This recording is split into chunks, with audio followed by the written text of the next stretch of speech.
Legends, we open on a graveyard. Not bodies. A whole civilization. Leveled. Total destruction. And the reason? The oldest one in the book. Heroes versus villains. But this fight's already over. Only two people are left standing. A villain dressed in white is pinned to the ground by a hero wearing black. Despite being defeated, the villain can't stop laughing. He looks toward the side and sees the corpses of the fallen heroes. He tells the hero that he knew it all along. That he's different from those worthless fools. The hero immediately tells him to shut the hell up. But the villain just laughs even harder. He tells the hero to kill him. After all, he's the only person capable of doing it. The hero raises his fist. But instead of ending it, he says something unbelievably stupid. He refuses to kill him. Why? Because he made a promise to his teammates. A promise that even the worst criminals would be handed over to the law instead of being executed. And trust me guys, this decision becomes the biggest mistake of his entire life. The scene then jumps forward. The Freak has officially been captured. News stations everywhere report that the most dangerous villain in history has finally been arrested and sentenced to death. He's placed in chains, surrounded by heavily armed guards, and fitted with a device that suppresses his superpowers. But the weirdest part? The bastard is smiling. Not a single hint of fear on his face. As if he already knows something everyone else doesn't. The Freak is then locked away inside Rookulus Prison, a facility built specifically for the most dangerous villains on the planet. Meanwhile, our hero is still grieving the loss of his teammates. He's watching a news report announcing the joint funeral of the fallen heroes from Equality. Suddenly, another man enters the room. This is the hero's brother, a prison inspector at Rookulus. He immediately tells our boy to stop staring at the television and get some rest. But our hero isn't interested in resting. He says what we're all thinking. He should have killed that freak himself. The bastard deserved to die right there on the battlefield. His brother quickly reminds him why he didn't. Because he promised his teammates. And that's when we get a flashback showing how this ridiculous promise was made. The team's leader, thick, badass, and way too idealistic. She tells them that heroes exist to save lives, not take them.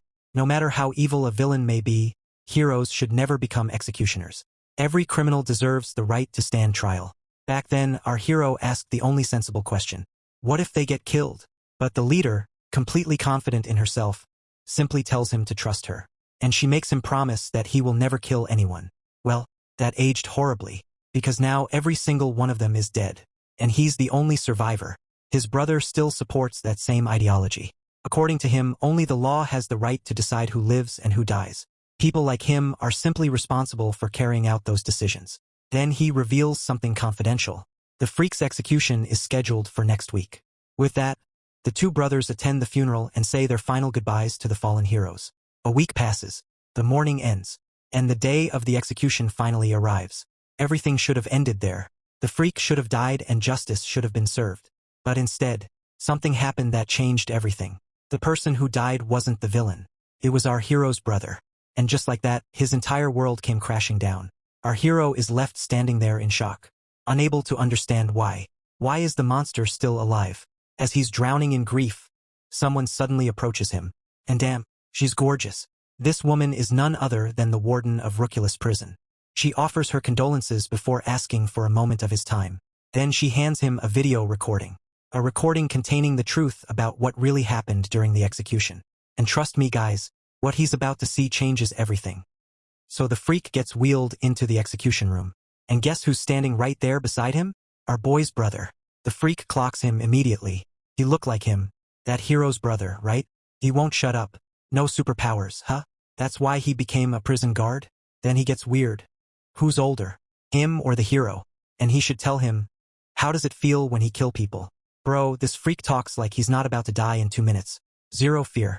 You're a guard and an executioner, the Freak keeps going. He bet he killed people too. So, how's it feel? You can see our boy's brother getting uncomfortable. This dude talks way too much. Then the Freak drops the real horror with that smile. For him, a gentle touch of his finger, and people pop, like soap bubbles. Spoiler legends, he's being literal. Our boy's brother finally snaps back. For him, he struggle, horrible guilt, even when it's scumbags like the Freak. All he does is press a button, but he still get nightmares. The people he executes scream at him, call him a murderer. He get tormented in his dreams. Bro is weak as hell. I said it. The Freak tilts his head. Then why does he still work here? Because someone has to, the brother says. It's his job as a corrections officer. Cut straight to it. They strap the Freak down. Any last words? The freaks answer, "Who's older? You or your brother?" Bro is obsessed. Countdown starts. 3, 2, 1. Then everything goes to hell. That's where the video cuts off. So the warden tells our boy what really happened. Blackout. Unidentified EMP strike. The entire Rookulus prison lost power. And the freak? He grins as the restraints snap off. What happens next is a massacre. Iron doors go flying. Guards screaming for backup. But they don't live long enough for help to come. Just like he said. One touch. And guards explode. Like soap bubbles. Blood and shredded uniforms, nothing else left. Our boy's brother is kneeling, frozen in pure terror. The freak still yapping. "So, who's older?" "I think you're the older brother." The brother tries to fight back. Swings. The freak pops his hand off. Clean. This guy is insane. All he cares about is knowing who's older. The poor brother tries with his other hand. Next scene is pure brutality. The freak turns him into a ball. A literal small bloody ball. That's all that's left. Blood. And a ball. Well, the freak sighs. Since he killed this one, he'll just ask the other one who's older. Cut back to our boy. He's got that dead dad stare. Empty. The warden lays it out. That EMP strike freed every prisoner. Every floor. All their suppression devices went offline. The good news? They stopped a full breakout. The bad news? Dozens of officers are still trapped in there with them. Who launched the EMP? Our boy demands. They don't know yet, she says. Then she hits him with it at his brother's funeral. She is sorry to ask him this now. But can he suppress the riot at Rookulus prison? Our boy looks up. He can. But under one condition. Inside Rookulus prison, it's hell. Pure chaos. Every prisoner is free. They're slaughtering officers left and right. Blood on the walls. Screaming. This is what happens when monsters get unleashed. Finally, the prisoners reach the main gate. They force it open, grinning like animals. Freedom. They can kill humans again. The gate swings wide, and the guys in front get launched backwards. Smashed into the crowd by pure wind pressure. Every prisoner freezes. Standing in the doorway, our boy. That condition he asked for? He's not a hero anymore. He's an executioner now. And he came here to do the job. Bro's just aura farming in the doorway. Telling the fuckers that he is their new corrections officer. The prisoners are confused as hell. The hell? Why's a damn hero wearing a guard's uniform? Doesn't matter. They charge him. Our boy doesn't even flinch. He just raises his fist. And punches. The shockwave vaporizes everything in front of him. The attackers? Turned into a bloody mist. Pieces everywhere. Now this is how you handle these freaks. He taps the mic. Pigs. Listen up. Under government order, ground floor. Solitary. First basement. Second basement. Third. Fourth. He pauses. The last floor. Where you are. He's talking to the freak now. He tells them all he is taking over. And way down in the dark, the freak hears it. And smiles. He been waiting. Our boy's face is stone. Damn. You thought Rookulus held the most dangerous villains on the planet? This one guy just walked in alone to take it over. The prisoners start losing their minds. They're freaking out, asking what the hell he's even talking about. Our boy just stares at them with that dead, emotionless face. He reminds them that they killed people themselves. So why the hell are they mad about getting killed now? Some guy shouts from the back asking what he means by them killing countless people. Last he checked, he had more fingers than the number of people he killed. This sick fuck actually killed 12 people. Don't even need their names because they're all about to be dead anyway. Another one jumps in saying he killed less than 5. This one though, legends, he was a real danger to society. Child abduction, rape, murder, the whole package. They all start yapping trash, asking our boy who decides if they live or die. They're screaming for their lawyers, talking about how they have rights too. Fuckers. Like the people they killed didn't have rights. Whole place sounds like a damn riot. And there's always that one stupid bastard who thinks he's the Flash. Green-haired filth. Raped and murdered 8 people. He thinks he can slip past our boy while he's distracted by the other prisoners. He's confident because his speed never failed him before when he was doing that sick shit. So he dashes forward. A blue flash of light cuts through the prisoners. He thinks he passed right through our boy. He thought wrong. Because the next thing shocks everyone. One move. One kick. And the Flash loses his head. Bro doesn't even glance at the headless body gushing blood beside him. He just tells the rest of these pigs that they either put their restrictors on or they die. Simple. Then another guy who thinks he's smart tells the rest not to be fools. He says they'll die either way, so why not try their luck and kill this guy first? But these dudes are weak as hell. They chicken out. They figure they'll live a little longer if they just wait for their execution dates. But the clever bastard won't let them. Turns out he's got powers. He can influence people with his voice. He activates it and shouts loud enough for everyone to hear. He tells them it's just one guy. He can't handle their numbers. Then he starts flexing, bragging about how he killed a second-tier hero before. Says he did it through teamwork. That's all it takes. Sick grins spread across their faces. Now they're convinced they can kill our boy. One more push. The clever bastard tells them to make it quick and get the hell out of here. Our boy remembers this scumbag. The warden warned him about this one. Hold up though. Let's check how Rookulus prison is actually set up. Just like the warden said, the prisoners are grouped by threat level. The ground floor holds over 300 serial killers who've murdered multiple people. First basement floor has over 100 criminals who put entire towns in danger. Second basement has over 30 who put cities at risk. Third basement holds 10 people who made a whole nation vulnerable. Fourth basement has 5 who threatened an entire continent. And the fifth basement floor, that's where the freak is, plus 2 other criminals who put the entire world in danger. Bro, this panel goes hard as hell. I'm actually starting to drop the hate for my guy the freak. The warden did ask our boy to fight all of them. But luckily, he won't have to face everyone. Some of these prisoners hate each other too much to work together. On the second basement floor, there's some crazy twins. Or sisters. I don't know which. They've got these religious-type powers. They make other prisoners float in the air and confess their sins. On the 5th floor, there can only be one true menace. The freak definitely doesn't get along with anyone. So imagine what happens if 2 or 3 world-class threats start fighting. The freak just stepped on another prisoner who was casually sitting on corpses. He's playing with that bloody ball he made from our boy's brother. God, the freak is heartless to the core. And yeah, fellas, the freak clearly wants a fight with the other world-class prisoner on that floor. And she's a hottie. Back on the ground floor, all the prisoners are united under that fucker who can influence them. Forget his name. He'll be dead in the next few panels. The warden told our boy that this clever bastard's power lets him buff everyone around him. Cut back to the prison.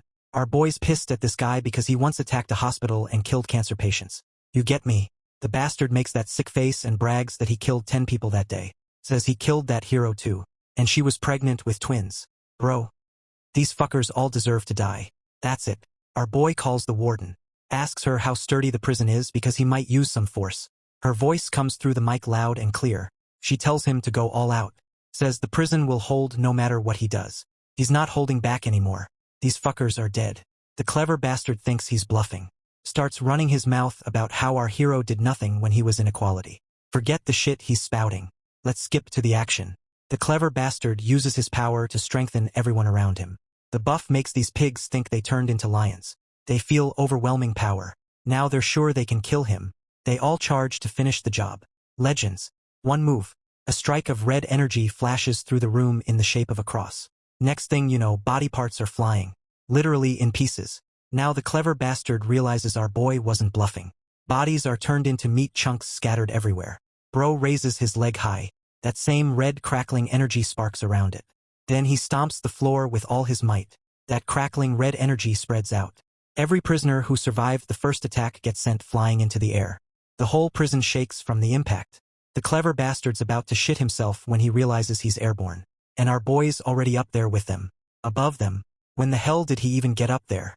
Next part is crazy. Bro activates his next move. Mode 1, activated. His hand shifts into a dragon-like claw. That sick red energy crackling around it. The prisoners start shooting projectiles at him, trying to stop him. This is sick as hell. The move is epic. Our boy literally turns into a red streak of light as he cuts through everyone in midair. Every single one of them. Even the clever bastard. Bro, they didn't even see it coming. Next thing you know, it's raining body parts. Sick to another level. Like that psycho from Miram Psychopath. Bro just stands there. Behind him is a literal massacre. Mangled meat pieces everywhere. He reports in that all prisoners on the ground floor have been executed. Guys, the scene is fucked up. And the sickest part? Our boy isn't showing any emotion. Nothing. Now on to the next floor. Solitary confinement cell. Our boy already built Mount Everest out of corpses. How many did he even kill? Dozens? Hundreds? He hits every prisoner he meets with the same line. Put the suppression device back on or die. The 2 guys in front of him are sweating like crazy. Then the big one does something stupid. He straight up attacks our boy. Next thing you know, his whole head pops off like a balloon. Body goes flying without a head. The other guy starts acting weak and pathetic. Says he'll do it. He'll put his device back on. Bro, that face deserves an acting award. Then the bastard suddenly fires a Kamehameha. Straight up Dragon Ball Z shit. I almost feel bad for him. He makes that sick confident face thinking he got our boy, only for that expression to vanish instantly when he realizes the attack was like a breeze. Our boy didn't feel anything, didn't even bother to block. This part is sick. Our boy remembers one of his dead teammates. She used to pity the guys without physical type powers. Said they could only shoot from a distance so they'd never know how ecstatic it feels to crush someone with their bare hands. Back to the poor prisoner. He's about to get his head popped. And it's done. Like the head was never there. The scary part? Our boy looks like he's crushing eggs with his fists. Next up, the confinement floor. He opens the door. And the bastard inside immediately starts talking. He knew our boy was coming. Seems they've got history. Our boy is the reason he's locked up. He even knows our boy's name. Guys, his name is Gong Yuseo. But I'm still calling him our boy. This bastard is in confinement for cannibalism and desecration of corpses. The fucker is sick as hell. Our boy isn't here to chat though. He tells him to put the device back on or die. The fucker keeps yapping. I'm not a fan of flashbacks, but I'm curious how this guy got labeled a cannibal.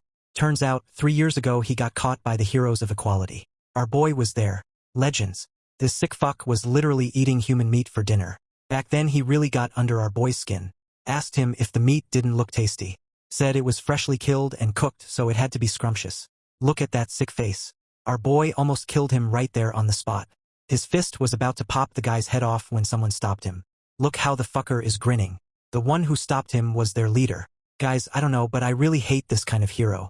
She actually thinks fuckers like that are human? And our boy? Yeah, fuck him too. Back then he was too weak to do anything. He could have at least tried. Said something. I guess he did his best to suppress that murderous intent. Back to the present. Bro tells the fucker he'll pop his head off since he chose to die. Guys, this fucker talks way too much, so I'll fast forward a bit. Our boy immediately zooms past him. The guy's head goes flying. But weirdly, the head keeps talking in midair. Says he killed all those people so they'd remember him. The head dissolves. Turns out the fucker can make illusions. He starts creating illusions of the women he killed. Next thing, he's making multiple floating copies of his face with that sick grin. Guys, what an iconic sick grin. Like the fucker's high on rocks. The problem is he won't shut up. He tries to make another illusion, but his hand gets severed before he even realizes it. Our boy doesn't fall for the same trick twice. He was aiming for that talkative mouth, but guess he missed. Shit. Turns out our boy can control that red streak of energy. He shapes it into a sword. Guys, bro is in Sigma mode. Like he's using Zeus's power, but red. The fucker asks our boy if he remembers the people he killed on his way here. What people is he talking about? These animals aren't worth remembering. Then the fucker makes illusions of our boy's dead teammates, trying to hit him emotionally. But unfortunately, bro has zero emotions now. He looks at the illusions calling out his name. The sick fuck smiles, thinking he got him. To his shock, our boy starts slicing through the illusions. Asks the guy if that was all the tricks he had. Shit, the fucker realizes this guy is a true demon. He didn't hesitate to cut down his teammates. Again, what teammates? That was just an illusion.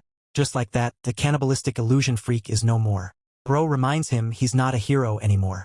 With his last words, the fucker tells our boy he's not a prison guard. Says he's nothing but a monster. Says he's no different from the freak. Then he dies. Bro gives the dead body that cold, empty look. And yeah, I agree. At this point, bro is a monster. Let's switch to the other guy. The freak. Man's already bored. Still holding that ball. And that hottie is just sleeping there. She won't fight the freak. Now the freak is waiting for our boy to get to him. After all, he's holding that sweet present. His brother, Legends. But turned into a ball. But the freak decides to head out. Says they'll meet halfway. Outside the prison, 3 figures are watching from the top of a valley. The man asks the woman, clearly the boss, when they should intervene. The boss is more impressed that our boy showed up. She's watching everything happen on that tablet. And guys, with that sick face, we both know she's crazy. She's already declaring that our boy is going to be her husband. The other 2 ask if they heard right. And the crazy boss girl is like, definitely. Bro qualifies to be her hubby. Legends, the boss's name is Ms. Sinka. The guy is Canis, so he asks if Ms. Sinka didn't say she wanted the freak to be her husband. The girl is Gator. She says didn't they fire the EMP strike to save the freak? Canis says our boy is a hero, so he's an obstacle to the progress of mankind. But Ms. Sinka corrects him. Our boy was a hero. Then she makes that crazy sick face and says our boy doesn't look like a hero now. And she's right. Look at that cold face. But the 2 tell her to choose one. After all, polygamy is illegal. Like they give a fuck about the law. Ms. Sinka thinks it's a tough choice. Does she choose the younger guy or the older one? But she guesses she'll have to pick one since they don't get along. She'll choose whoever survives. Spoiler, the freak. I don't think I've said his name, but he definitely has my respect now. His name is Seungwon Hwang. I doubt y'all will remember it. So yeah, he'll definitely fight our boy. Hang tight, legends. Ms. Sinka can't wait. The winner gets to be her husband. Inside the prison, the warden shows up. Man, bodies are laid out like an art show. She tells our boy he wasted no time clearing the ground floor. Then she warns him that the prisoners get exponentially more powerful from the first basement floor down. She suggests he rest for a sec. He gives her that cold look. Like, what rest? He's heading down right away. Tells her to hurry up and open the door. She's like, okay. Then adds a favor. He should save any surviving corrections officers on the lower floors. Help them so they can get back to their families. I mean, damn. What did they expect? Not killing these animals sooner. The warden tells him that, unfortunately, the officers on the 5th floor won't be so lucky. Someone's putting on a show down there. Bro, it's the freak. He's taking his time killing the officers slowly, brutally, just because he's bored. And that hottie is just floating there. I don't know what her deal is. With a smile and a stretch of his fingers, officers pop like bubbles. Bro makes sure every move is caught on camera. The people watching have front row seats to the sickest horror movie of the year. Our boy's gotta move fast then. So the warden gives the signal for the door to open. The second it opens, the fuckers are waiting. They all attack at once with their magic powers. Dragon Ball style. Energy balls, blasters, every kind of attack. The warden panics, thinking they got our boy. In that split second, one prisoner slips through and is already in front of the warden. Next is that classic grin. He immediately lifts the warden into the air by her neck. Bro is so happy. Big catch. Says he's always wanted to have fun with the warden. That cute face. He turns around to tell the others they'll have fun and take turns. But he doesn't finish that sentence. He really thought the others already dealt with our boy. But to his shock, everyone else is already dead. Brutally killed. Fatalities. Bro's face is like, what the fuck? It's only been a second. Next thing, our boy is already up, coming down with a punch. That crackling red energy like electricity. He punches straight through to the ground. That fucker? Vaporized. Only limbs go flying. I'm sure the warden will never forget this scene. Our boy tells her not to stick around anymore. It's not safe for her. He's going in alone. She tells him about another villain. I hope this villain puts up a fight. The villain's name is Tomoki, and she was captured by a member of Equality. So Tomoki's in confinement on the first basement floor. Bro's like, got it. And we immediately cut to the first basement floor isolation cell. Some prisoners are talking about the noise. They think maybe other prisoners managed to escape. But nah, another one shuts them up. Looking at those melons, she might be a hottie. She tells them no one escaped. Says the queen is sitting on an officer. A nice live chair for royalty. And damn, this queen right here is none other than Tomoki. And she murdered 28 heroes. Yes, 28. She straight up talks trash to the losers in front of her. Calls them dumb villains because they don't use their useless heads to think. The crazy part? Tomoki is an ex-hero. To prove her point, some brute giant prisoner immediately tries to put her in her place. She asks the giant if he thinks he can kill her. The others just watch. Bro, survival of the fittest. Tomoki talks trash. Asks if this bastard has ever fought a hero before, or anyone with superpowers. She guesses not. The brute immediately transforms into that monstrous look. Says he'll kill the hero killer right there. Next thing, no one saw what happened. Even me, and I'm literally looking at the manhwa panel right now. A streak of blue light just cuts the giant in half. Tomoki's hand had transformed into claw armor. That's what we didn't see happen. Just like that, the queen is aura farming. She didn't even move from her royal chair. The other guys are shocked. Damn, they just found someone to follow.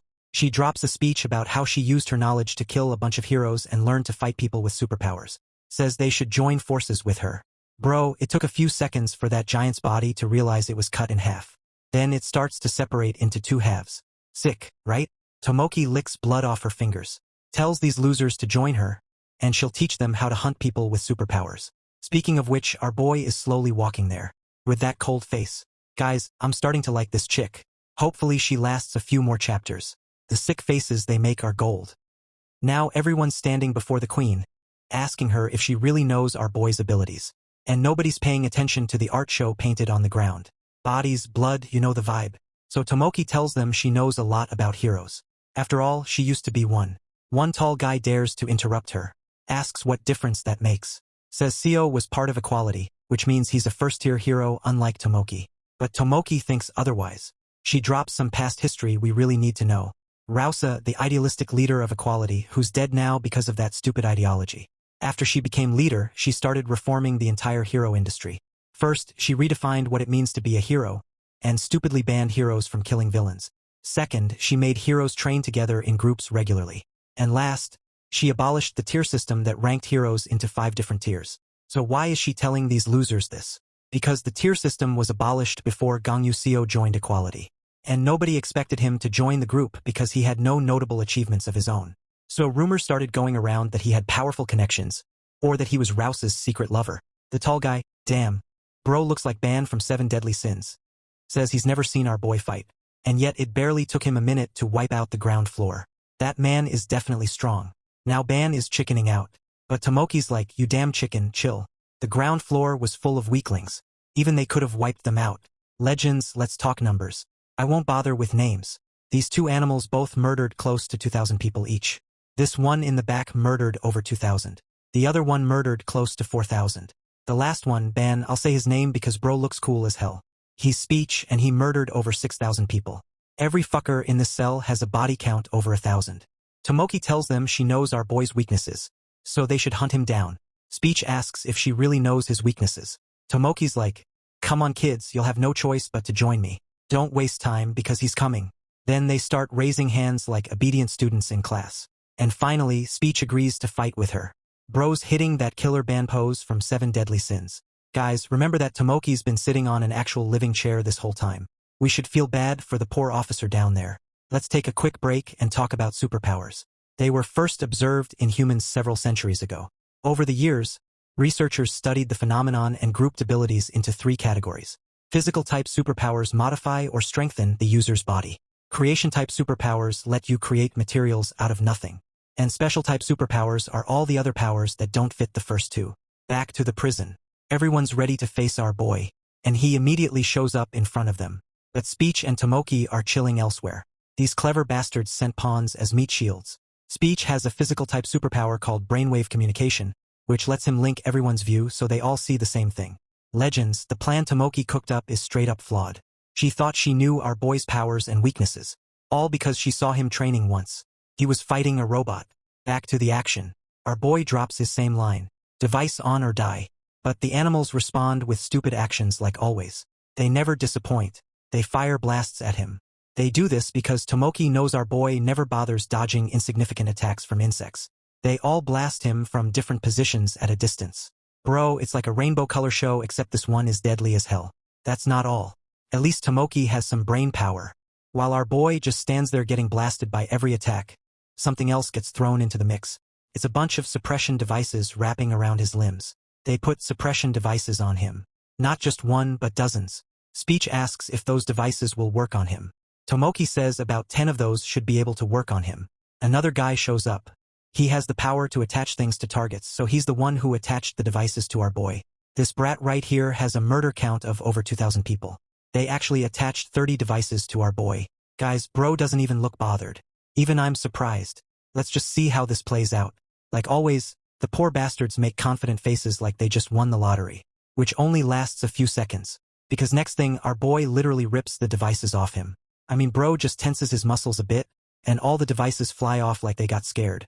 Then that red streak of energy starts cracking around him, zapping like electricity. Just like that, all the poor losers know it's over for them. One punch is enough to sweep through them all. I said one punch, then they all turned into meat chunks. Speech and Tomoki saw everything right before the brainwave connection got cut off. That monster smashed all the suppression devices. That should be impossible, right? Yes. Now Tomoki realizes our boy is a true monster. He's probably stronger than the first-tier heroes. The other guys literally saw hell, so there's no fucking way they're continuing with the plan. They try to run away. Tomoki's busy shouting for them to start phase 2. Like she didn't see what just happened. That monster isn't human. They don't even know his power type. Then suddenly, some guys show up taking officers hostage, spouting nonsense like they'll kill the hostages if our boy dares to blink. Guys, at this point, everything is sick as fuck. Because turns out, our boy has been holding back this entire time. He just raises his finger and points at the prisoners and the hostages. Then, that red streak of lightning flashes down like it's Judgment Day. It zaps every single prisoner except the officers. Bro didn't even move from his spot. Just a hand movement, and the flash of judgment did all the work. The aftermath is pure horror. Bloody to the next level. It's like a gate of hell opened. Blood, body pieces, shit. Our boy has physical type and special type superpowers. So you'll wonder why he crushed all these animals with his bare hands before instead of zapping them with his sick lightning. Well, maybe he wanted to feel that ecstatic feeling. The others raise their hands, saying they'll put their devices back on. But it's already too late for that. Our boy forms that massive red sword whip, then starts swinging it around. Bro, red flashes of energy sweeping every prisoner in sight. Just like that, they all died. Now Speech is sweating like hell. How the fuck is he supposed to fight a literal monster? He starts screaming at Tomoki, asking if she doesn't have a backup plan or something. But Tomoki's already having a crisis in her head. She's still thinking how on earth 30 suppression devices didn't work on that monster. Guys, 30. And a normal villain can be suppressed by one device. How strong is this guy? Now Speech is acting like a true damn coward, which pisses Tomoki off more. So she doesn't waste time finishing him off before our boy does. She pierces Speech right through the chest, clean to the back. How dare he yell at her like that? Does he think he's better than her? With that, poor Speech is gone for good. And damn, that look on Tomoki is pure gold. She immediately gets back to thinking. She's still shocked about how the 30 devices didn't work. She shouts her ass off. She can't make sense of it because it should be impossible. The poor chair had to be there. What a bad time to be the royal chair. Now he's crying. Tomoki goes for the attack to reassemble the chair. But suddenly, her hand gets cut off before it can land a hit. Bro is blessed with a royal mark on his back. Now he'll get to live with that mark. Our boy showed up, ready to show Tomoki who has better claw armor. The chair runs away. Bro flexes his dragon claws, asking her if she has any last words. She laughs it off. Well, she's screwed anyway. Now that I see this, that transformation makes her look like a cat. She asks our boy if it's true that all the heroes of Equality are dead. Yeah, they're dead. She's asking because her sister was a member of Equality. You can see the resemblance in their faces. Bro has nothing to say to that. Tomoki laughs, says her little sister is gone now, and she's about to join her. She starts yapping, says she told her little sister not to become a hero, but she wouldn't listen. But forget that. She asks our boy if the other heroes know he killed people. After all, he promised Rausa he wouldn't kill any human no matter what. Says Rausa must be turning in her grave right now. Well guys, we really don't care about the shit she's yapping about. Is she done talking? Wait up. Let's skip to her backstory. I really want to know how she went from hero to villain. Back then, Tomoki really thought something was wrong with the hero industry. That was the first thing she felt after becoming a heroine. The fact that heroes hunt villains gave them immunity even when civilians died in the process. Heroes were above the law. She became a heroine named Bliss for a very simple reason. Her little sister, Tomi. But unlike Tomoki, Tomi didn't have superpowers. So she always got help from Tomoki and her powers. But, and it's a very big but, there was something twisted about Tomoki too. Her job as a heroine was to save people, but she didn't do it because she wanted to save people. She did it to feel a sense of superiority over everyone else. One day, she accidentally killed a villain. That's when that twisted part of her awakened. It was her first murder, guys. You'd think she got scared or some weak shit like that. But this one, she made that sick face. Because she felt an overwhelming sense of superiority she'd never felt before. Killing someone was ecstatic. It made her so high she wanted more. That's how it started. Then she made it rain. Killed villains, civilians, heroes, anyone who dared get in her way. She enjoyed killing her colleagues who were weaker than her. For that look of shock, surprise, and betrayal on their faces after losing to Tomoki. Tomoki couldn't get enough of those expressions they made every time she killed them. But it didn't take long for her little sister to find out. She thought it was strange that her big sis always came home late, smelling heavy of blood. So she followed her one day, just to end up with that ghost white face after seeing her big sis in action. Literally killing people like it's a sick game. Poor girl. Heartbroken. She must have looked up to her big sis, just to end up witnessing this. Her big sis is actually a damn psychopath. Why? Because after her little sis saw her, Tomoki made that sick, genuine smile and asked her to join in the fun. That broke the poor kid even more. Well, if the little sis won't join, the big sister will show her how it's done. Just like that, legends, that's how Tomi awakened her superpowers. To stop her big sister Tomoki. Those cool chains. Creation type magic. And stopping Tomoki was the first thing she did as a heroine. What a pain. I thought she'd be a good little sister and join her big sister. After all, I like it when blood rains. So, the little sister officially registered as a heroine and started tracking down her villain sister. One day, she finally caught her. Guys, I made a mistake back then. Remember when our boy was smashing heads like eggs? And I said it reminded him of that line. That people with creation-type powers will never get the feeling of crushing others with their own hands. That line wasn't said by Tomi. It was said by Tomoki to Tomi. She pitted her sister because she could only fire at targets from a distance. So she'd never know how ecstatic it is to crush a person with bare hands. Back then, when she was caught, she told her little sister she'd never understand how she feels. That's it, legends. The backstory of Tomoki. I'll miss her. Back to now. She asks our boy how her sister died. Did she go in peace?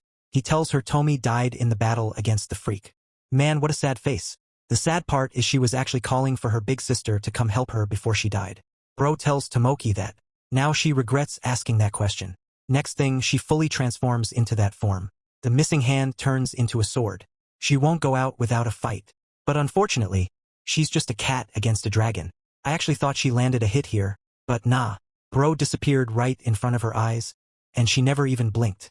He instantly appears behind her like a lightning strike, then delivers a kick to the side that sends her flying. Dust everywhere. I'm surprised she didn't pop like the others. She actually survived and she's coming for round 2. Well, she's just too slow, I guess. She takes a full clean hit to the gut that makes her cough blood. She immediately detransforms, kneeling on the ground. Oh, I see. That armor is what let her survive a hit. Bro tells her she's an inmate on death row, but it saddens him to kill his teammate's family. He shouldn't have said that, because now she starts acting pathetic, begging to be spared. After all, our boy is a hero. She's dead wrong. Bro, disgusting. Where is her human dignity? The bitch dares to drop this level of acting after killing so many people herself. I love that question. Bro asks her if that isn't something she heard over and over again as she killed people. What was her fucking response to them? Huh? Well, time to end her. And Tomoki is gone. Sadly. And the killing continues. The sound of our boy fighting the prisoners sends a tremor through the prison. And those sounds make that crazy Miss Sinka fall even more in love with him. That's her. Fellas. It also instills fear in some people. And lastly, haha, what we've been waiting for. It gave the freak something to look forward to. But he's reached his limit. He's got to go up there. Just like that, with a stretch of those deadly fingers, he's about to do something. But something hits him from the side, sending him crashing into the wall. Guys, you should have realized by now that the freak is still a kid, right? Someone else walks in asking the freak if he's bored. And damn, it's the other world-class threat villain. And an old man. Luckily for you guys, the old man has an easy name. It's Kingston. The freak immediately gets on the old man, like that attack did nothing to him. Tells the old man he looks scary. Kingston tries to put on that sweet grandpa smile. His info: 5th basement floor prisoner on death row. Prisoner number 0001. The officers in the control room are freaking out. They're calling the warden, shouting at her to check the cameras. Kingston and the freak just met. The warden smiles. She's sure one of those monsters will die if they fight. But she's betting on Kingston to win since he's not as threatening as the freak. But the warden's wondering why the freak is keeping the hottie floating in the air.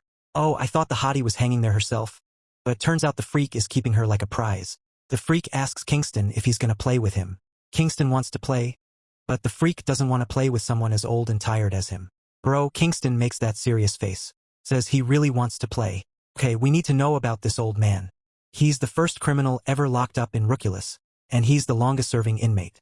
But unlike most inmates on basement levels 4 and 5 who were imprisoned for killing millions, Kingston only murdered 3 people.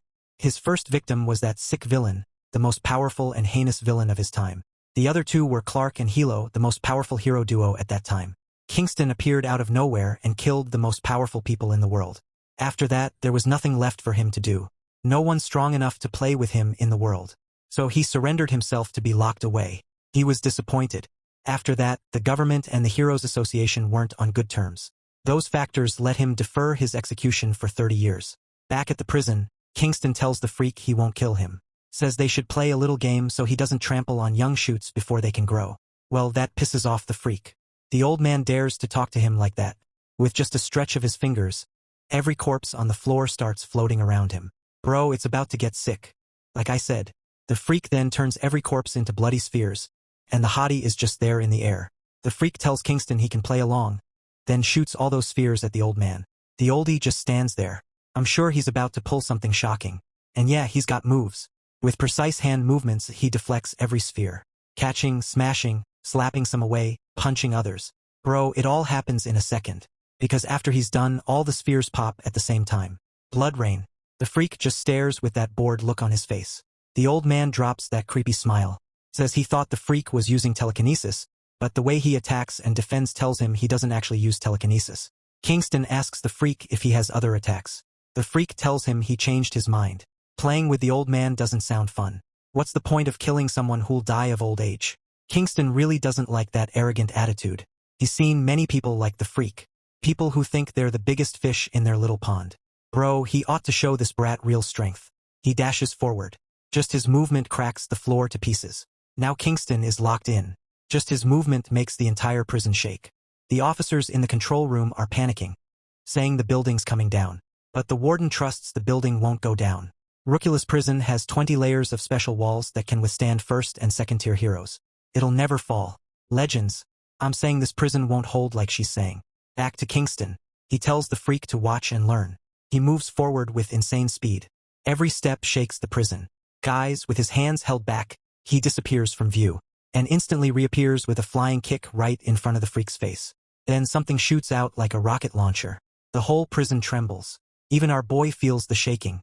The guy in the control room watching the cameras has his mouth wide open. The warden asks who won the fight, but the guy tells her that's not the problem. Something else happened. Fuck. Turns out Kingston wasn't planning to fight the Freak. Instead, he attacked the wall beside the Freak. And that single attack destroyed all the walls. The warden makes that face. She knows they're screwed. How strong is that monster? Even the Freak is impressed. Kingston just destroyed all the walls. The old man just made a tunnel through them. Kingston just walks out of prison like that. Now the Freak is thinking about following him. Now that floating hottie is starting to get creepy. I mean, what the hell does the Freak want with her? But that trio shows up out of nowhere. Tells the Freak not to follow the old man. Legends, it's Ms. Cinca. How the hell did she even get inside? She tells the Freak it'll be more fun if he stays with her.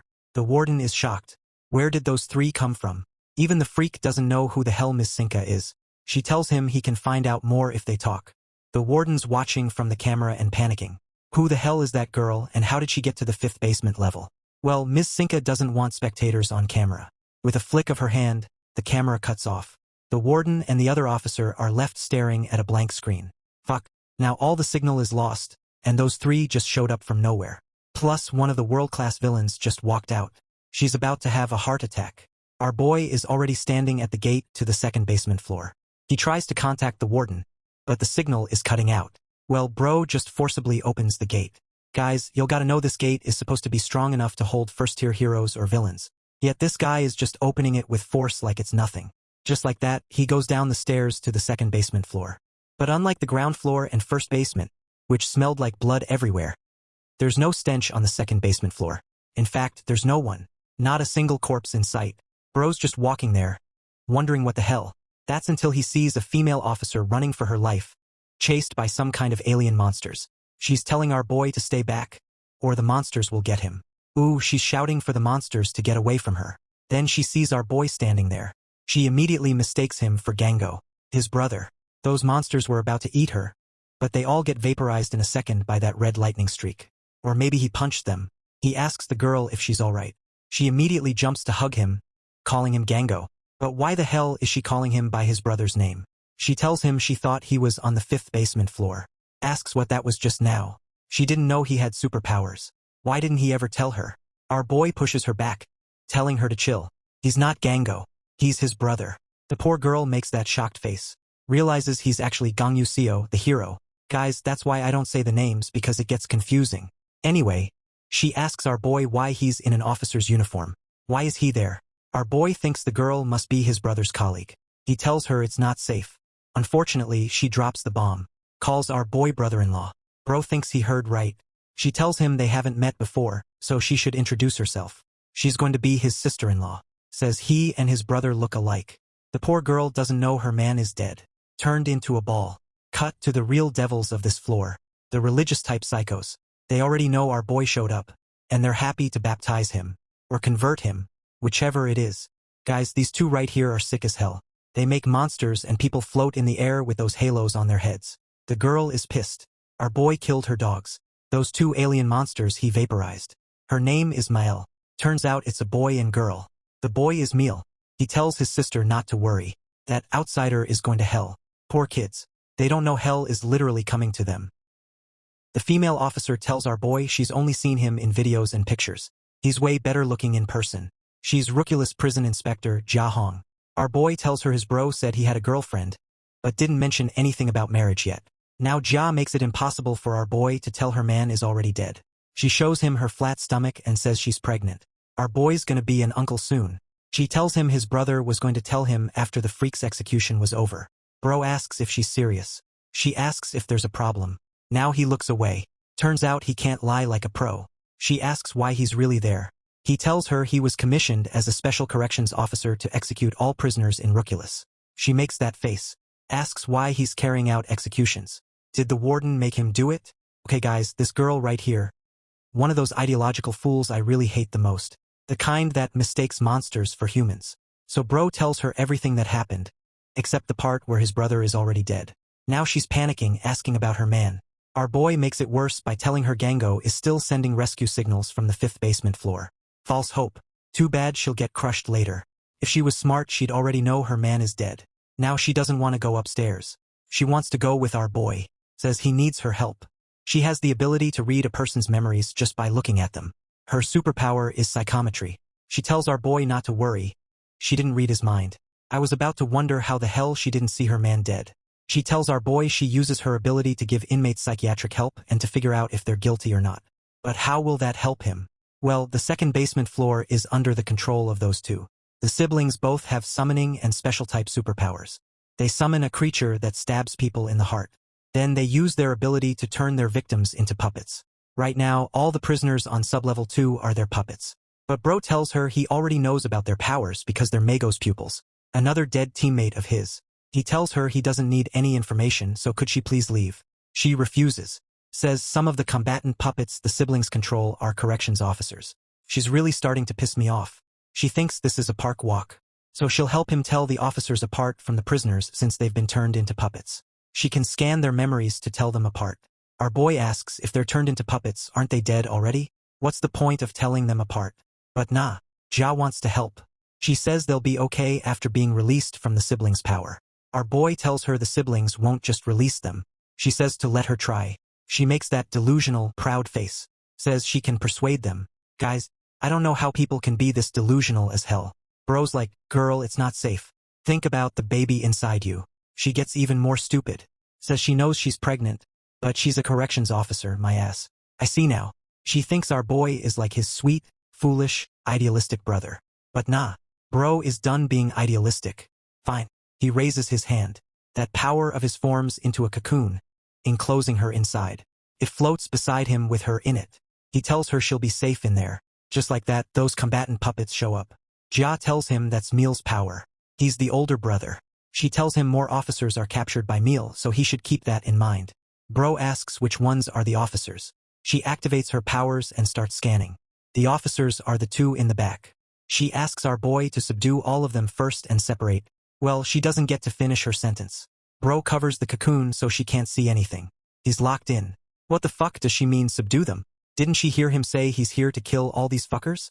There's an easier way to do this. Legends, this time he isn't holding back. His power shoots out, wrapping around the two puppets in the back. The other one attacks first only to get its head popped. He declares that all inmates will be killed. That's the easiest way to separate the group. Just one punch turns those puppets to dust. He doesn't waste time. He zaps through all of them. Instant fatalities. Ja can't see shit. All she can hear is noise. And he's got spectators. Those two are watching him on some magic crystal, and the faces they make say it all. That's a monster right there. The girl asks her brother what he thinks. Does he think the outsider is stronger than their master? But the brother doesn't know. Then the sister asks if he's stronger than Rausa. Now the sister is scared. I mean, she's a believer, right? Why can't she call God? The brother's like, don't worry, Lil sis. I got you. After all, they have an army of those floating puppets there. If you look closely, some have red halos. Bro is locked in, and he's going to send them back to their evil god. He finally opens the cocoon so Ja can breathe some air. She immediately gets in his face, asking why he trapped her in there. He apologizes, says he didn't mean to startle her. She asks what happened, like she didn't hear him before. So our boy tells her he isolated the corrections officers and executed all the prisoners. She asks how. Because execution devices are all on sublevel 5. Well, he executed them himself. Now she starts making that face I really hate. Asks why. Whose idea was it? Bro tells her it was his. Asks if she has a problem. She asks if the warden agreed to it. Well, she did agree to it. That's why I like that warden. Now this girl right here dares to call the warden a bitch. Bro, talk about being too idealistic. She asks our boy if he's okay with killing people, like she didn't just hear him say it was his idea to kill these fuckers. She starts yelling her nonsense.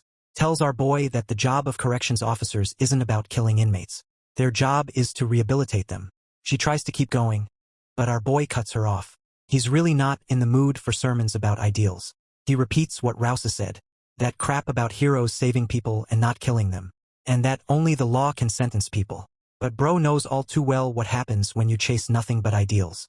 Legends, why the fuck doesn't he tell her that her soon-to-be husband is dead? She'd get what he's saying. Anyway, he keeps going. Tells her the obvious. Idealistic morons only get slaughtered by beasts who can't be reasoned with. Honestly, at this point our boy doesn't care if he's supposed to be a hero or a corrections officer. He should have done this a long time ago. Someone has to bring down those inhuman beasts. The idealistic moron tells him those beasts are human too. Like seriously? Our boy asks her if she's sure about that. I mean, what the fuck is she talking about? What makes her think they're human? Every criminal on sublevel 2 and below is there for killing thousands of people. They all deserve to die. In the past, people debated abolishing the death penalty because of wrongful convictions. But no one's been wrongly convicted since people with psychometry powers like her showed up. She knows that better than anyone. So why the fuck does she still think they're human? But nah, she's too idealistic and ignorant as hell. She tells our boy that those beasts all have a story. Especially Meal and Mael. Now our boy is reaching his limit. Even I'm out of words. This is beyond ignorance. He tells her that everyone in the world has a story to tell. But what about the victims? Don't they have a story? I mean, girl, what's the point of this? These beasts are still sentenced to die sooner or later. Why is she defending them like this? She tries to spout more garbage, but that's it. Bro shuts her ass down. We've heard enough. If she keeps talking like that, our boy will send her upstairs and handle things his way. Now she finally shuts the hell up. Man, she's a pain in the ass. More halos show up. Red ones on the heads of combatant puppets. He asks which ones are the puppets, and she says the 3 in the back. Bro doesn't waste time. He quickly covers her view again. Then she says something that makes our boy snap. She tells him that Gango will be very sad when he finds out. Guys, from now on, I'm never arguing with idealistic people. Our boy's like, what the fuck did she just say to him? He's so pissed he doesn't even bother dodging. The puppet strikes with a sword. Legends, I thought he only didn't dodge magic attacks. But turns out his skin is tough as hell. The sword cracks right on his neck. Bro is losing control now. His rage is climbing by the millisecond. He doesn't waste time with the puppets. These will help him release all that rage. As he gets rid of them, all he can think about are those idealistic people who only know how to talk. Nothing but talk and talk. Bro is really frustrated as hell, and these poor puppets are taking it. He even scares Jia with that expression. All the puppets jump on him to attack. But our boy finally makes a move. He makes energy spheres float in the air. Mode 5 activated. With a flick of his hand, all those spheres launch at the puppets. They wrap around them and next thing they crush to nothing. Then it rains. Bro really needed that to vent his frustration. Turns out, Miss Sinka has been watching him this whole time, and she really likes what she keeps seeing. Guys, looks like Miss Sinka has special type magic. Our boy keeps walking deeper, killing every puppet he comes across. Then they stop. Jia tries to say something, but our boy cuts her off immediately. That was until the gate in front of them opened, and those halos showed up. It's the siblings. Behind them is a massive giant monster puppet. They try to say something, but our boy instantly shuts them up. He's glad they showed up to him. Saves him the trouble of going to them. The sister is still scared of our boy. Bro, they're kids. Well, still beasts. So I don't mind him making that face at them. Guys, these kids made some fucked up monster puppet. It looks like a literal huge demon. Jia is so ignorant she even forgot how many people these brats killed. She starts calling out to them. But these brats, especially the dude, really don't care. They ask her why she didn't come to them. She would have surely gone to heaven. Our boy quickly tells them to release all the people from their grip. Says he'll kill them swiftly after they do. The brother asks if there's an option where he won't kill them. LOL. Is he okay? But nah. Bro tells them straight. Every inmate on the ground floor and sublevel 1 was given the choice to put their devices back on. That's why he kept asking them to put the devices back. But, very big unfortunately, everyone on sublevel 2 and below killed thousands of people, including these 2 little beasts here. So death is the only option. The brother does all the talking. Says he heard our boy used to work with their master. And the sister adds that he also worked with the woman who captured them. Rausa. She probably thought these beasts were just kids. Well, they tell our boy he's totally different from his colleagues. They're sure he'll go to hell. These brats literally think heaven and hell doesn't apply to them. Like they're some kind of administrators or some shit. Bro tells them they'll see who ends up in hell first. The boy tries to negotiate. If he lets them go, they'll release the people. Sadly, their request is straight up denied. But this ignorant, blind queen still thinks she can convince these beasts to reason. She tells them to put their suppression devices on. Legends, I don't know if this is pure madness or a sick joke. Because these brats tell the blind queen they didn't do anything to deserve the death penalty. She knows that, doesn't she? Well, she doesn't have anything to respond to that. Because deep down she knows they deserve to die. That's why she makes that sad face. That's enough. Our boy tells her she can't persuade them. Words are wasted on beasts. Our boy makes a hammer. He clearly intends to torture these beasts. Because even beasts understand pain. They say they don't want to fight him. He needs to hear them out and negotiate first. Request denied. The blind, ignorant fool keeps shouting at our boy to talk peacefully. My God. Bro shuts her up immediately. Tells her to shut the fuck up. He immediately uses his power to hold the two beasts in the air. He's gonna squeeze their insides out. He tells them he knows how to torture people. After all, he's seen a lot of villains do it. But these beasts have tricks up their sleeves. They tell our boy he's a beast too. Because he can't be reasoned with. They correct themselves. He's not a beast. He's a damn monster. Guys, substitution jutsu. They switch places with one of the prisoners. Bro now realizes these brats also have special type superpowers. He doesn't waste time. He turns those two prisoners into blood mist. Legends, even our boy doesn't know why these heinous scumbags keep calling him a monster. More and more combatant puppets show up. But they all swiftly lose their heads. Bro just walks past them and heads go flying. This is so fucking disturbing. He's really getting tired of this shit. Now the girl is about to shit herself. She sees those puppets are like toys to our boy. The brother shouts at his sister. Does she need help or something? He summons some angels to try and break the wall. While the sister keeps summoning demons to stop our boy. She tries a massive spell. She needs to summon something serious. A huge magic circle appears in front of our boy. Next thing, all kinds of demonic creatures show up. Bro, they're scary as hell. But our boy isn't moved at all. This time, those beasts used summoning to bring out these abominations. Well, he keeps doing what he does best. Punching, crushing, kicking. He uses his power to literally cut through all these demonic creatures. Heads go flying. The sad part? The sister is watching everything. Now I'm sure she really pissed herself. She shouts at the brother to make it quick. That monster is coming. Bro, those angels haven't even broken the first layer of the wall. The brother needs time. Now the sister plans to summon something big again. She just needs a few minutes to slow down our boy. But Next thing, the entire floor trembles. Something shoots down. What the fuck happened? Guys, bro just shows up like he was there the entire time. He tells them he gave it some thought. Fighting all those summons was a waste of time, so he decided to come straight to them. But the brats are more shocked about the hole he made above them. He just tunneled down like that. He tells them to release all the prisoners and officers. In exchange, he'll kill them swiftly so they don't feel the pain. The siblings are still shocked. Too many layers broken. How the hell did this monster get through all of them? The boy goes all out. Magic circles open in the air. Legends, next thing you know, archangels show up. Michael, Gabriel, Raphael, and Uriel. This kid really summoned heaven's strongest lineup. Unfortunately, they picked the wrong opponent. Our boy doesn't even give them a second. One kick. Just one. A crimson flash tears through every single angel. The next thing, bodies are exploding into chunks. The kids are losing it. Either our boy is an absolute monster, or heaven seriously needs stronger soldiers. Out of options, the boy tries a hostage play. He pulls in all the captured officers. Says he'll end them if our boy doesn't back off. Poor kid. He ran into the wrong person. He didn't even notice when our boy got his sister. She's already restrained in the air, screaming for her brother. The brother panics. He drops to his knees and releases everyone from their control. But he asks to speak with Ja first. I was about to forget about her too. Bro tells him to make it quick and release all the captured people. Finally, they do it. They hold hands like people who actually know how to pray. Just like that, everyone's free. Unfortunately for the prisoners, that freedom doesn't last. Our boy ends them all right there. Front row seats, the siblings watch it happen. Even the officers can't believe what they're seeing. Our boy tells the officers to leave and head upstairs. They move immediately. Now it's time to deal with the siblings. They ask to speak with Ja one last time. Bro tells them to follow him. Says it's not something a pregnant woman needs to see. He's talking about what's left on the ground. Back to Ja. Our boy tells her it's over. The two released everyone. Guys, she immediately asks about them. I don't get it. I really want her out of this now. He tells her they want to talk to her before they're executed. Shit, she's calling them kids. Tells our boy to put suppression devices on them instead.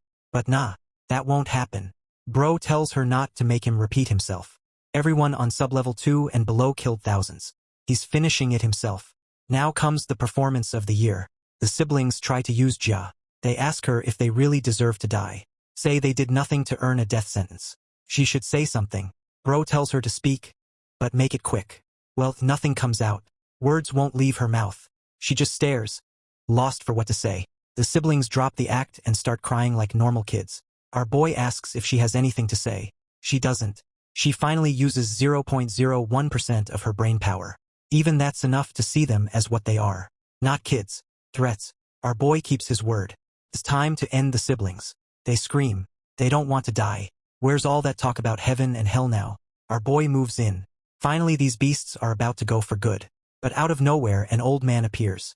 Mago, his dead teammate, the siblings' master. He puts up a shield and protects them. They immediately look relieved. But our boy is lost, same as us.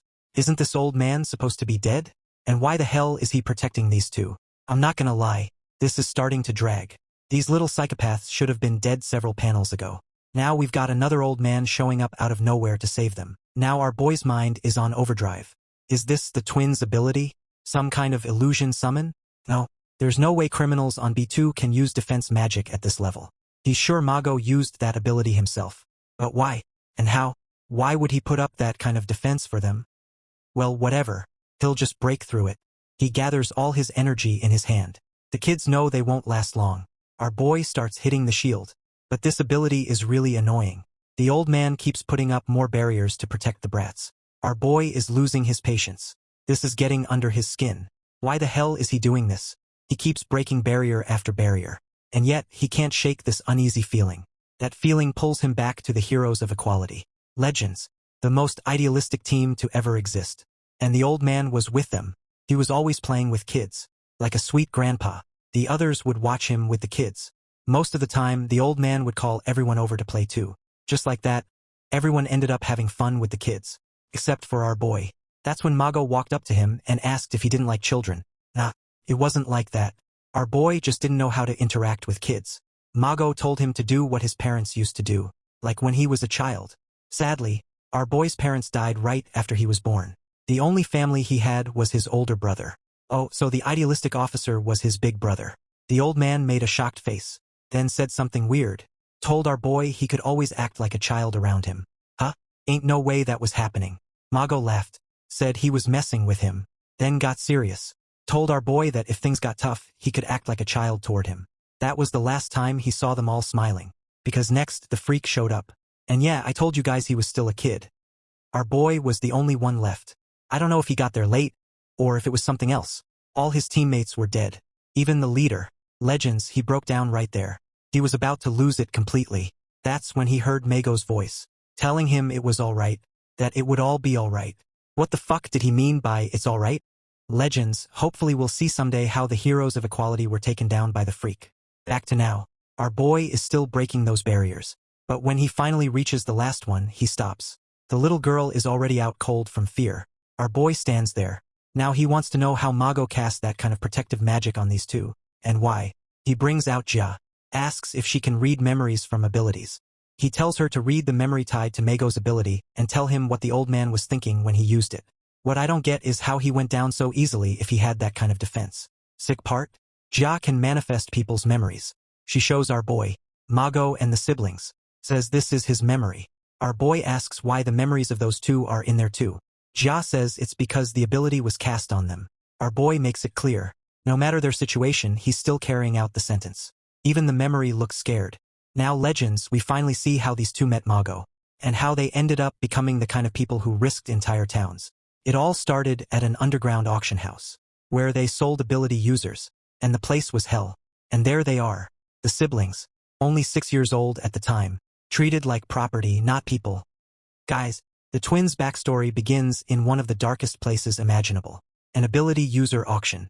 An underground black market built beneath the ruins of a fallen city. A place reserved only for filthy rich VIPs who collect people with superpowers as if they're expensive toys.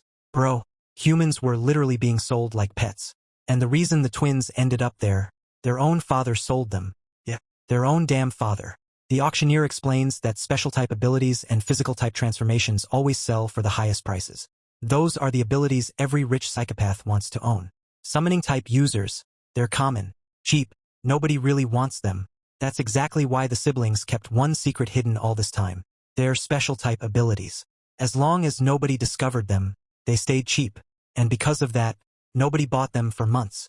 Just when they thought they'd be abandoned forever, someone finally decided to purchase them. A woman. Bro, the moment I saw her, I already knew she wasn't normal. She tells the auctioneer she's interested in the angels and demons the twins can summon. The seller reminds her there are no refunds. Once she buys them, they're hers forever. He even asks why she'd waste money on children like these. Guys, trust me, most of the women in this story are completely insane. Because this psycho casually admits she's curious about one thing. She wants an angel and a demon to mate, just to see what kind of creature would be born. Bro, even the twins have no idea what she's talking about. She simply smiles. They'll understand when they're older. Nah, lock this woman up forever.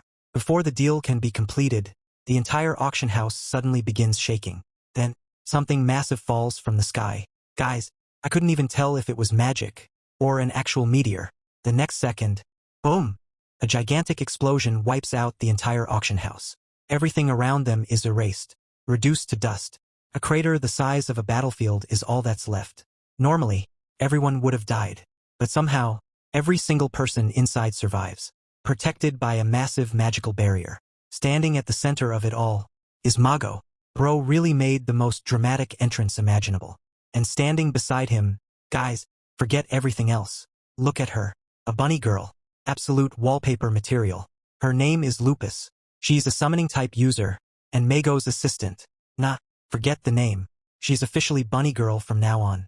Turns out, this entire operation was nothing more than one of Mago's training lessons. Bunny Girl immediately starts complaining. She's still got classes to attend. How's she supposed to keep up when Mago keeps teaching at light speed? Bro, imagine destroying an entire criminal auction house, just because it's today's homework. She quickly reports that she already completed her assignment. Every participant in the auction has been safely teleported away. Every captive has been rescued. Mission complete. Now it's time for the next lesson. Guys, that thing we saw earlier, it really was a meteor. Mago was literally demonstrating how to summon one. Bro, who teaches like this? The siblings have been silently watching everything. Before Mago leaves, they stop him. They beg him to take them along. They explain they're summoning type users too. But Bunny Girl immediately objects. She reminds Mago he promised she'd be his only apprentice. Bro, she's not sharing her master. Mago smiles. He asks the twins to show him what they can do. Immediately, the brother summons an angel. The sister summons a demon. Even Bunny Girl is impressed. Kids this young usually summon stuffed animals, or little dogs, not literal angels and demons. Their talent instantly catches Mago's attention. And just like that, he decides to adopt them as his students. Mago, get out the way, we need to see the Bunny Girl's assets. 3 years pass. Mago spends every day teaching the twins. According to him, the most important thing for a summoner is imagination. Whatever image exists inside your mind, your ability brings it into reality. That's how he summoned that meteor. He teaches them to widen their perspective, to imagine more than just monsters, more than just weapons. Then he gives them a strange exercise. He tells one sibling to think about their loving mother while summoning an angel, and tells the other to think about their abusive father while summoning a demon. Bro, old man, what kind of lesson is that? Mago continues explaining that they'll become stronger if they learn to see the world from every possible perspective. He says there's one thing they should always remain interested in. Before he can continue, Bunny Girl interrupts him. Obviously, she says meteors are way more interesting. Bro, she really has one brain cell. Mago laughs. That's not what he meant. He's talking about the direction they'll choose in life. Unfortunately, the twins misunderstood everything. They become obsessed with one single idea, heaven and hell. They explain that before their mother died, she always told them the same thing. Kind people go to heaven. Evil people go to hell. Those words became the only thing keeping them alive. Their dream is to create a world where that rule becomes absolute, where every good person reaches heaven, and every evil person is sent straight to hell. Poor Mago just smiles. He thinks they're only innocent children talking nonsense. So he encourages them. He tells them he's sure they'll make that dream come true someday. Bro, he had no idea. They meant every single word literally. One day, Bunny Girl rushes over with urgent news. The Hero Association is requesting Mago's help. He doesn't look happy. After all, those same people ignored every proposal he ever made. Now suddenly, they need him. A national-class villain has appeared in Finland. Guys, this isn't some random criminal. This is a threat capable of destroying an entire nation. Even Mago gets serious. He immediately wants the rest of Equality mobilized. Unfortunately, that isn't possible. So, he has to go alone. He tells the twins he'll be leaving. His opponent is powerful enough that the mission could take several years. The kids immediately beg to come with him. Not happening. They're staying behind. Guys, remember, they're still just children. In their minds, Mago isn't leaving for a mission. He's abandoning them, throwing them away, just like everyone else did. Bunny Girl quickly comforts them. She tells them they're not objects. People can't simply throw them away. This, right here, is the exact moment Mago casts that defensive spell we saw earlier. He places the protection magic on both siblings, then tells them to head toward one of his shelters. His people will take care of them. One day, they'll meet again. Until then, he wants them to grow into kind people. Unfortunately, everything goes wrong after that. Or maybe, from the twins' perspective, everything went exactly right. They never go to the shelter. Instead, they isolate themselves deep in the wilderness, training every single day, trying to become kind people, at least according to their own understanding. Guys, they were still children, so naturally, they came up with the most twisted definition imaginable. They keep asking themselves the same questions. What is good? What is evil? How should they use their powers? 2 years later, they finally reach an answer. By their own standards, the first place they return to is their hometown. That's where everything begins. Halos start appearing above people's heads, judging them, separating them. The good will go to heaven. The evil will go to hell. Bro, these little psychopaths literally decided to create their own version of heaven and hell. Their own perfect world. They even gave it a name, Utopia. Within just 1 month, Miel and Mael had already transformed their hometown into their own twisted version of Utopia. After summoning their angel and demon troops, they spent an entire month watching every single person in the village, judging their actions and separating them into 2 groups. The ones worthy of heaven, and the ones destined for hell. Legends. This is where it gets seriously messed up. The standards they used weren't based on justice or morality. They were nothing more than the simple lessons their mother taught them as little kids. Don't steal. Don't litter. Don't lie. Be quiet in public. Behave yourself. That's it. Their entire idea of good and evil was built on childish rules. And that's exactly what made them terrifying. These little psychos were so far gone that even the people who passed their standards didn't survive. They weren't saving anyone. They were sending the good people straight to heaven. By killing them. To them, murder wasn't murder. It was giving people eternal happiness. That's why the gold halos marked the good, while the red halos marked the evil. It was all part of their sick little paradise. Naturally, news of this insane utopia quickly reached the Hero Association. An emergency meeting was called. At the head of the table sat Chairman Utoritai, along with 3 heroes. Legends. These people couldn't have cared less. They were scrolling through villain reports looking bored out of their minds. B1 case. None of them wanted those. They wanted higher-ranked missions. Why? Because back then, heroes climbed the ranks by completing dangerous cases. More danger meant more points. Then the chairman brought up the siblings case. These 2 little monsters had already taken over an entire village, and it was only labeled as a B1 threat. Bro, what? Instead of taking it seriously, these clowns just brushed it aside. They even joked about how impressive it was that the siblings were only 10 years old. Imagine how dangerous they'd become when they grew up. The chairman reminded everyone that the twins were Mago's apprentices. Immediately, the 2 loud heroes backed off. If Mago students were involved, then Mago could deal with them himself after returning. That's when the silent woman in the room finally raised her hand. She simply asked if she could take the mission. Legends, y'all are gonna love this psycho. She rolls in on that bike. Gear, colors, aura. Yeah, she's sick. The moment she arrived outside the village, she stopped and looked over the scenery. The floating halos, the peaceful atmosphere, the entire place looked like some fantasy kingdom. Honestly, it looked beautiful. Meanwhile, the siblings had already spotted her through their crystal. An outsider had entered their kingdom. These 2 really acted like gods ruling over their own world. But this woman, she couldn't care less. Bro, she literally started taking selfies with the puppet guards. She was more interested in making content than fighting. Then something caught her eye. The puppets suddenly swapped places, and Miel and Mael appeared right in front of her. They immediately demanded to know why an outsider had entered their land. But instead of answering, she got excited. Special type abilities could do something like this too? Now that was interesting. She asked if they had any more tricks.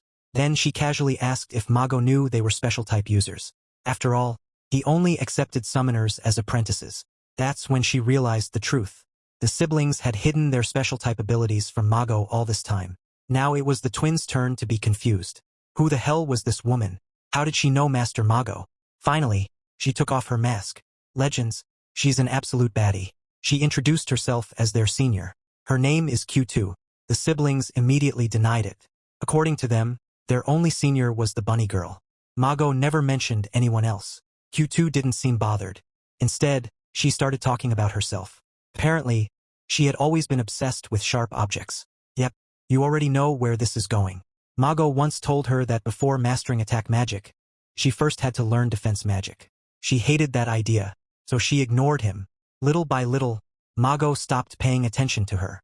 Bro, this girl has issues. She suddenly starts screaming that Mago was too mean. Way too mean. Then she actually starts crying. Real tears. Now it all makes sense. She wants revenge.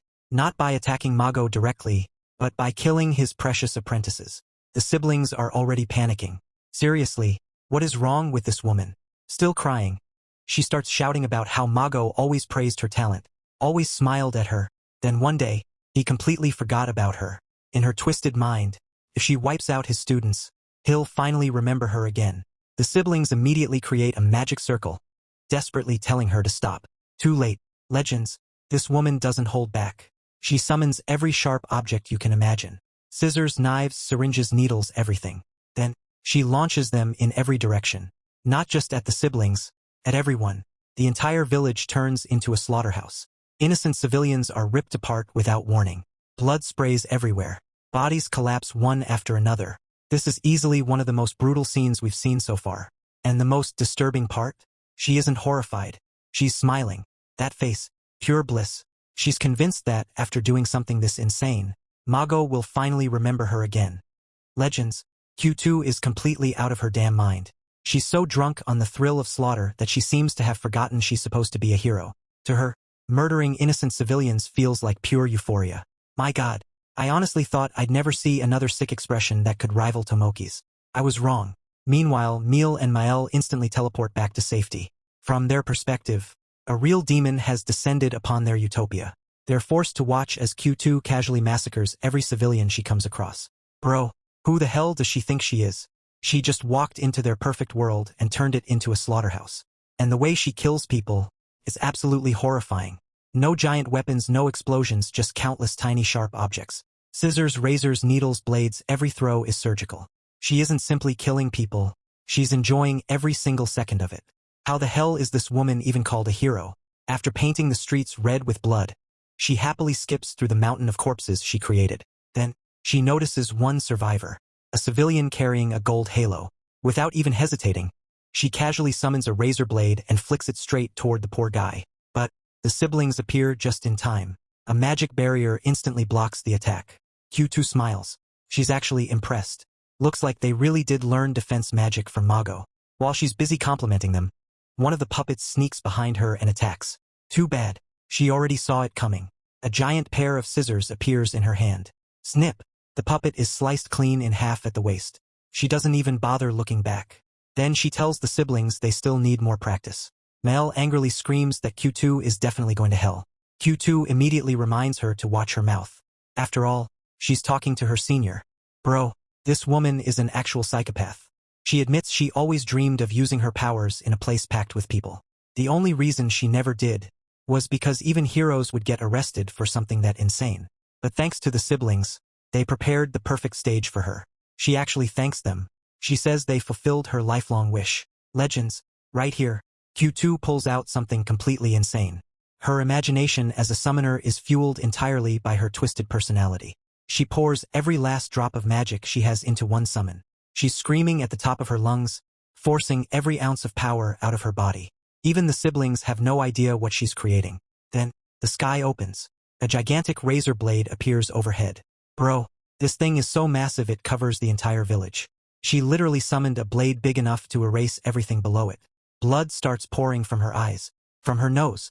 Her body is breaking apart under the strain, but she doesn't care. The high from all the killing completely numbs the pain.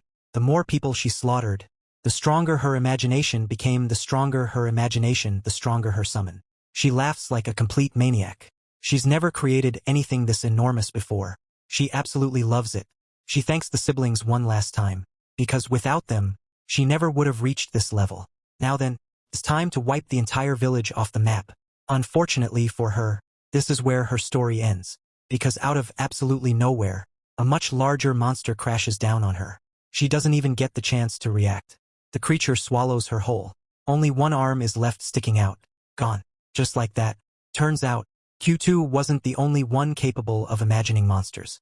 Mael had been pushing herself too. Faced with a demon she couldn't defeat, she imagined an even bigger demon. A literal nightmare from hell itself. Bro, just look at that thing. What kind of horrifying imagination does this little girl have? She believed she needed a monster capable of devouring demons. So, she summoned exactly that. Even Meal is left speechless. He had no idea his little sister could summon something this terrifying. But after everything is over, Mael starts crying. She asks if she really killed someone. Meal gently comforts her. No, that thing wasn't human. Not at all. Legends. Seriously, what the hell did this little girl just summon? That's all from her imagination. That's terrifying. 1 year passes. By then, Meal and Mael have expanded their twisted paradise into an even larger utopia. Their crimes become impossible to ignore. The Hero Association officially classifies them as B2 class villains. Around the same time, Mago finally returns from his mission. The moment he reads the report, his face goes pale. His own apprentices have become mass murderers. He immediately demands to know what happened. But the chairman fires the question right back at him. Shouldn't he be the one explaining how his students turned into monsters? Without wasting another second, Mago prepares to leave and stop them himself. The chairman immediately blocks his path. This mission won't be assigned to him. Mago demands an explanation. The chairman reminds him of Finland. Back then, he was ordered to execute a national-level threat. Instead, he captured the villain alive and handed him over to the government. Bro, talk about being hopelessly idealistic. That monster nearly destroyed an entire nation, and Mago still couldn't bring himself to kill him. Now he's trying to do the exact same thing again. These siblings have already slaughtered thousands of innocent people, yet everyone knows Mago plans to capture them alive. At this point, he's practically disrespecting every victim they murdered. The chairman isn't having any of it. Mago gets furious. He even calls the chairman nothing more than a lunatic obsessed with authority. The atmosphere is seconds away from exploding. Then, someone steps in. She volunteers to take the mission herself. Legends.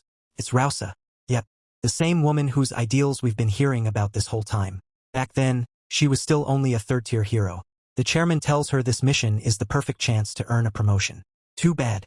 He has no idea she's just as idealistic as Mago. Mago insists on going instead. Rausa simply tells him to relax. She'll handle it. As she walks past him, Mago believes she'll do what he couldn't. He thinks she'll execute the siblings. Instead, she asks him to trust her. Bro, she was every bit as naive as Mago. Meanwhile, the siblings have completely taken over another town. Just like always, they immediately notice another outsider approaching their kingdom. Standing alone outside the town is Rausa. The twins begin discussing how many sins this newcomer must have committed. Me? I'll answer that for them. Her greatest sin was spending her life trying to save monsters. Just like them. Rausa finally arrives at the town the siblings had turned into their twisted utopia. The first thing she sees, people floating in the air with halos above their heads. Turns out, those are the heroes who accepted this mission before her. At least they're still alive. Before she can take another step, the siblings instantly switch places with the captured heroes. They ask why she came to their utopia. Rausa calmly introduces herself and tells them she's here to take them back. Unfortunately, the siblings aren't interested in talking, especially Mael. She immediately unleashes everything she's got. Demonic creatures begin pouring out one after another, filling the entire area. She gives Rausa one last warning. Leave now, or she'll be sent straight to hell. Being the idealistic queen she always is, Rausa simply smiles with that motherly expression and says she'll only leave if the siblings come back with her. Legends. I still have no clue what kind of broken ability this woman has, because in the very next second, every single summon the siblings created is completely vaporized. Just gone. Rausa doesn't even look like she attacked. She simply keeps walking toward them. She tells the twins they have kind hearts. She can't sense any killing intent from their attacks. Bro, what? She even says it's sad that things turned out this way. If proper heroes had reached them first, maybe none of this would have happened. Then she drops another one. She says it's understandable why they believe they're right when so many people keep trying to stop them. Legends, how the hell did she pull that off?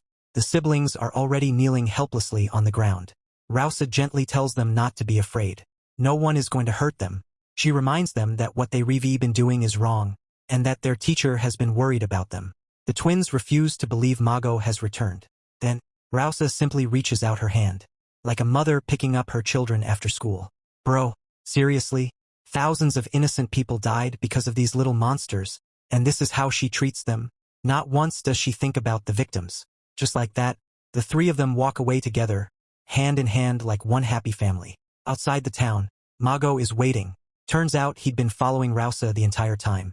The moment the siblings see him, they burst into tears and run straight into his arms. They confess everything, even admitting they'd hidden their special type abilities because they believed Mago only accepted summoners as apprentices. Mago looks confused. Who told them something like that? Well, looks like I was wrong. Our crazy baddie, Q2, apparently wasn't Mago's apprentice at all. Mago says he'd only met her once and gave her a bit of advice. She became completely obsessed after that. So his only real apprentices were the bunny girl and these two little monsters. The siblings tell him everything that happened over the past 3 years. The scary part? Dang, they couldn't understand why everyone else thought they were evil. After catching up, Mago and Rausa begin discussing what should happen next. Mago asks if the siblings can be entrusted to him. Rausa reminds him that the law is still the law. Avoiding the death penalty won't be easy. After all, they murdered heroes and were responsible for imprisoning thousands of innocent people. Mago immediately starts defending them, saying they're still just children, that they simply lost their way. Rausa reminds him of something the chairman already made clear. The law had changed. Even children could now receive the death penalty if their crimes were severe enough. Legends, that chairman keeps earning my respect. Then Rausa says something I honestly wasn't expecting. She tells Mago that the job of heroes isn't to rehabilitate criminals. For a second, I actually thought she was cooking, but then, she ruins it. She starts talking about changing the world. Yep, here we go again. She asks Mago to join her. Together, they'll create a better world. Bro, we already know how that turned out. Mago agrees, but under one condition. The siblings must not be executed until they become adults. Now I'm not sure if he cast that protective spell when he first left for Finland, or if he cast it right here. Either way, his goal was the same. Protect those kids until adulthood. The two make a promise. Together, they'll change the world before that day comes. And just like that, the memory ends. Back to the present. Our boy is left standing there in silence. Now he understands everything. It was his own brother who introduced him to Rausa. And that's how he foolishly became part of equality, believing he could help change the world. Back in the prison, he slowly walks toward the siblings. Emil suddenly speaks up. And honestly, the kid makes a dangerous point. They judged people using their own rules. Isn't the law itself just another set of rules created by people? Bro, when you actually think about it, that's a scary argument. Before our boy can answer, the blind queen starts again. She begs him to spare the children, saying they should live long enough to understand what they did wrong. Our boy has had enough. He immediately blocks her vision again. Then he continues walking toward the siblings. The two are crying, begging for their lives. Legends, I'm actually disappointed here. I thought our boy had already made peace with his decision before entering this prison. He came here to execute every inmate. So why is he hesitating now? Instead of finishing them, he slams his fist into the floor right in front of them. The entire prison shakes from the impact. For nothing. Bro, I don't care what memories he just saw. These two turned entire towns into graveyards. Look at their faces now. They're terrified. Exactly like the thousands of innocent people they judged and butchered without mercy. Our boy struggles to suppress the urge to kill them. He's thinking too much. Way too much. But unfortunately for the siblings, their deaths don't come from him. Out of nowhere, a portal suddenly opens beneath them. Before anyone can react, their bodies are sliced apart into countless tiny pieces. They completely disappear, reduced to nothing. Not even a corpse remains. Our boy can only watch as the siblings are erased before his eyes. Then, someone calmly steps out of the portal. Legends, what an entrance. It's Ms. Sinka, wearing a full wedding dress, holding a bouquet of flowers. Blood is literally raining around her as she walks toward our boy like she's arriving at a wedding ceremony. Bro, this has to be the most unhinged proposal I've ever seen. Our boy is still staring at the spot where the siblings disappeared. Ms. Cinca smiles that same crazy smile. She tells him not to think so hard. It doesn't suit someone as handsome as him. Our boy is completely speechless. Honestly, so are we. Then, with that terrifying smile still on her face, she casually says hello to her husband. Legends, the bride has finally arrived.